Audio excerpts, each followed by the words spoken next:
Happy Mother's Day. Isn't it a wonderful day? Don't you look forward to going to Hallmark and buying that perfect card, the card that says Mom? Thank you ever so for being the perfect mom, and I hope that your day and your life is just wonderful, just like you've made my life.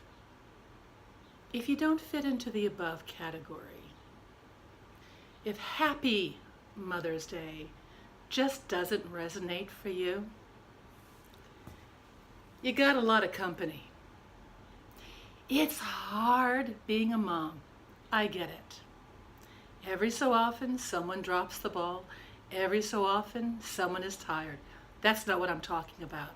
That's not what you're thinking about. You're thinking about the mom that abused you. You're thinking about the mom that neglected you.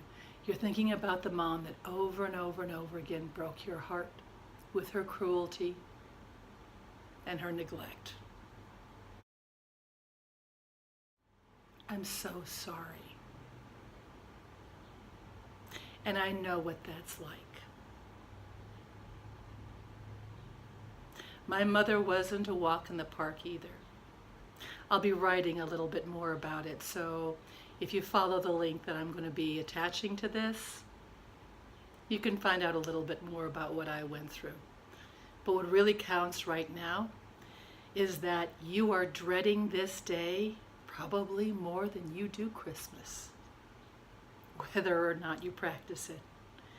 The songs, the sentiments, the people talking about their wonderful moms on Facebook and Instagram, or if they're dead, how much they miss them. And all the time you're thinking to yourself, God, why is that still alive?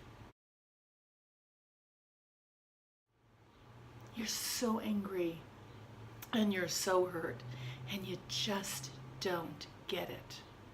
That whole kind of nurturing, understanding, seeing you and accepting you for who you really are, that never happened for you.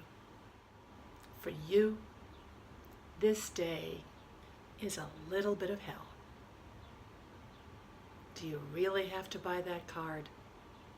Do you really have to suck it up and put yourself into a method actor frame of mind so that you can actually have a conversation with her on the phone for 15 minutes? Do you actually even have to visit her? And all throughout the day, just be prepared. Whether or not you make contact with her, you're going to be pelted with all kinds of reminders in ads, in shows, in conversations with friends, just how much you didn't get. I want you to know you're not alone. There are a lot of people hurting out there. And there are also a lot of people who've healed from that hurt. And it doesn't mean getting over your pain. It gets moving through it. And maybe you'll get to a place of understanding. Maybe that's important for you. Maybe you'll even get to a place of forgiveness. That's terrific. But you will get to a place where you'll love yourself and nurture yourself and value yourself and protect yourself. And I want you to know I'm not the only person out there who's going to be thinking of you and sending you love and compassion this Mother's Day. Peace.